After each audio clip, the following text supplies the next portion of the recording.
because we need Greenland for national security.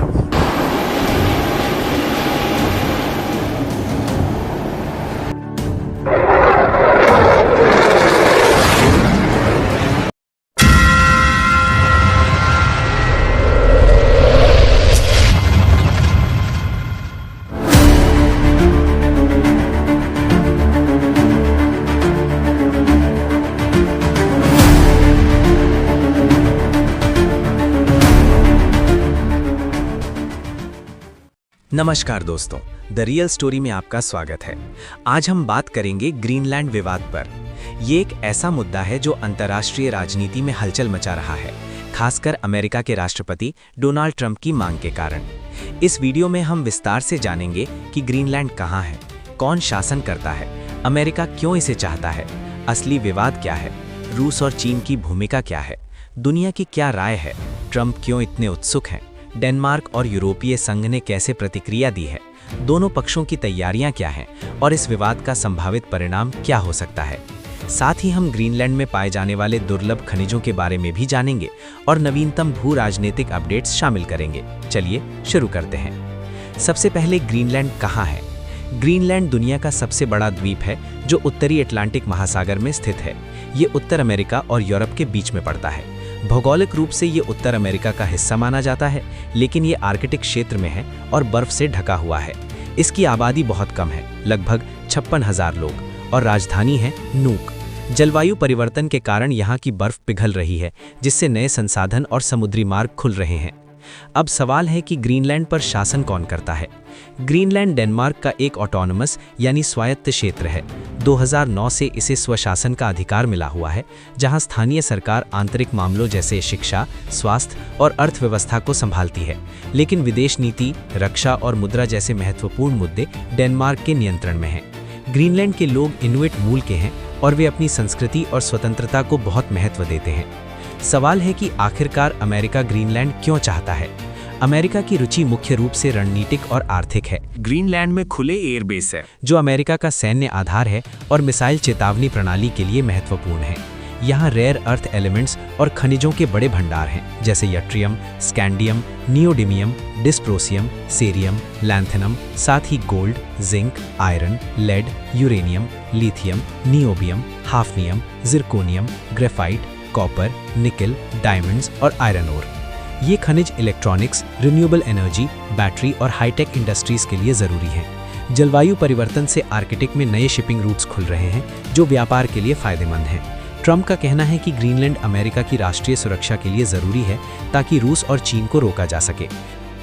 Now, we are going to do something on Greenland, whether they like it or not, because if we don't do it, Russia or China will take over Greenland, and we're not going to have Russia or China as a neighbor. वे इसे खरीद कर या नियंत्रित करके America की ताकत बढ़ाना चाहते हैं। पर असली विवाद क्या है? ये विवाद 2019 में शुरू हुआ, जब ट्रंप ने ग्रीनलैंड को डेनमार्क से खरीदने की इच्छा जताई, लेकिन डेनमार्क और ग्रीनलैंड की सरकार ने इसे सिरे से खारिज कर दिया, ये कहते हुए कि ग्रीनलैंड बिकाऊ नहीं है। अब 2026 में ट्रंप की दूसरी टर्म में ये मुद्दा फिर से गर्मा गया है।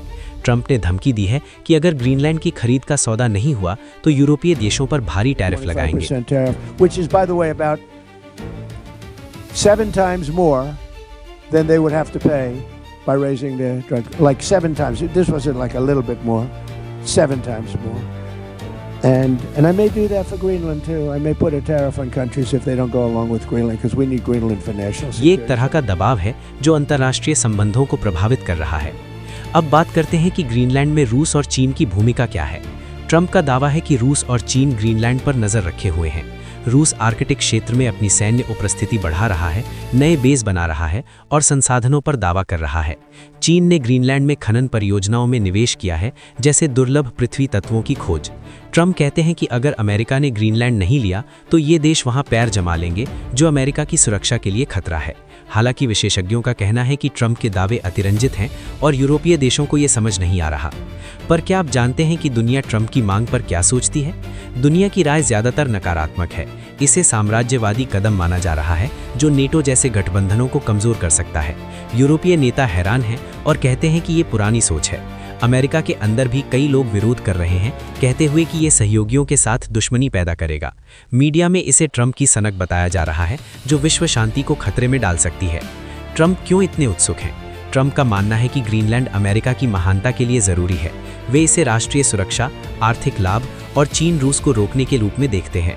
ट्रंप कहते हैं कि डेनमार्क को वापस देना चाहिए क्योंकि अमेरिका नेटो में ज़्यादा खर्च करता है। ये उनकी अमेरिका फर्स्ट नीति का हिस्सा है, जहां वे सौदेबाजी से फ़ायदा उठाना चाहते हैं। ईजी वे या हार्ड वे? ईजी वे मतलब खरीदना। व्हाइट हाउस डेनमार्क से डील चाहता है, लेकिन अगर नहीं माने तो हार्ड वे, मिलिट्री फोर्स का इस्तेमाल करना। ट्रंप ने कहा कि हम ग्रीनलैंड पर कुछ करेंगे, चाहे वे पसंद करें या नहीं। वे डेनमार्क को धमकी दे रहे हैं कि अगर डील नहीं हुई तो अमेरिका फोर्स यूज कर सकता है। रिपोर्ट्स के मुताबिक अमेरिकन एडमिनिस्ट्रेशन ग्रीनलैंड की 56,000 जनता को पेमेंट्स देने पर विचार कर रही है, हर व्यक्ति को $10,000 से $1 लाख तक। ये उन्हें डेनमार्क से अलग होने और अमेरिका ज्वाइन करने के लिए लुभाने की कोशिश है। कुछ विश्लेषक कहते हैं कि ये दुर्लभ खनिजों पर नियंत्रण के लिए है, न कि सिर्फ सुरक्षा के लिए। डेनमार्क और यूरोपीय संघ ने कैसे प्रतिक्रिया दी है?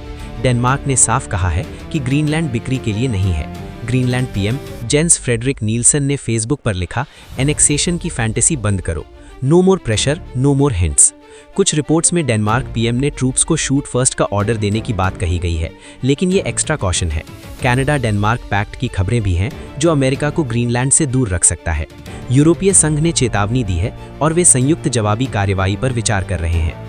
विरोध प्रदर्शन हो रहे हैं, जहां लोग कह रहे हैं कि हम अमेरिकी बनने में रुचि नहीं रखते। दोनों पक्षों की तैयारियां क्या हैं? अमेरिका की ओर से ट्रंप ने 17 जनवरी 2026 को 8 यूरोपीय देशों Denmark, Norway, Sweden, France, Germany, UK, Netherlands, Finland पर 1 फरवरी से 10% टैरिफ की घोषणा की, जो जून में 25% हो जाएगा अगर सौदा नहीं हुआ तो। यूरोपीय संघ की ओर से सैनिक ग्रीनलैंड पहुंच चुके हैं। जर्मनी और अन्य देश अमेरिका का मुकाबला करने के लिए खुद को तैयार कर रहे हैं। स्विट्जरलैंड ने भी यूरोपीय संघ का समर्थन किया है। डेनमार्क और उसके समर्थकों की ओर से नूक और कोपेनहेगन में विरोध प्रदर्शन हो रहे हैं। यूरोपीय देश सैनिकों को ग्रीनलैंड भेजने पर विचार कर रहे हैं और यूई अमेरिकी बॉन्ड्स खरीदने में कटौती की बात कर रहा है। ग्रीनलैंड की सरकार स्वतंत्रता की मांग तेज कर रही है। इस विवाद का संभावित परिणाम क्या हो सकता है? ग्रीनलैंड को बेचने की संभावना बहुत कम है, क्योंकि ग्रीनलैंड और डेनमार्क दोनों सहमत नहीं है।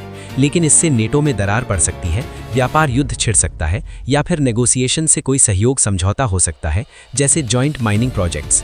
अगर तनाव बढ़ा तो विश्व अर्थव्यवस्था प्रभावित होगी और आर्कटिक क्षेत्र में नई दौड़ शुरू हो सकती है। विशेषज्ञों का कहना है कि अमेरिका को सहयोग के बजाय दबाव से नुकसान होगा। ताज़ा जानकारी के मुताबिक 17 जनवरी 2026 को ट्रंप ने टैरिफ की घोषणा की, जिससे ग्रीनलैंड में हजारों लोगों ने विरोध प्रदर्शन किए। कोपेनहेगन में भी बड़ी रैली हुई, जहां लोग नॉट फॉर सेल के नारे लगा रहे हैं। यूरोपीय संघ के नेता एंटोनियो कोस्टा ने कहा कि वे संयुक्त प्रतिक्रिया पर विचार कर रहे हैं और डेंजरस डाउनवर्ड स्पाइरल की चेतावनी दी है। अमेरिका ग्रीनलैंड में अपने पिटोफिक स्पेस बेस को अपग्रेड कर रहा है, जिसमें रनवे और नई सुविधाएं शामिल हैं। ब्रिटेन के पियर्स मॉर्गन ने व्यंग में ब्रिटेन को अमेरिका को वापस खरीदने को कहा। डेनमार्क के 2 लाख से ज्यादा नागरिकों ने कैलिफोर्निया खरीदने की याचिका पर हस्ताक्षर किए, जवाब में ट्रंप की मांग का विरोध किया। अमेरिका में विपक्षी इसे नेटो के लिए खतरा बता रहे हैं। इस मामले में अभी तक विरोध जारी है। ईरान और अन्य मुद्दों के साथ ये विवाद गरमाया हुआ है और बातचीत की कोई ठोस पहल नहीं है। कुछ रिपोर्ट्स में ग्रीनलैंड पर सैन्य आक्रमण को स्टूपिडेस्ट ओन गोल कहा जा रहा है। दोस्तों, ये विवाद दिखाता है कि कैसे जलवायु परिवर्तन, संसाधन और भू राजनीति एक दूसरे से जुड़े हुए हैं।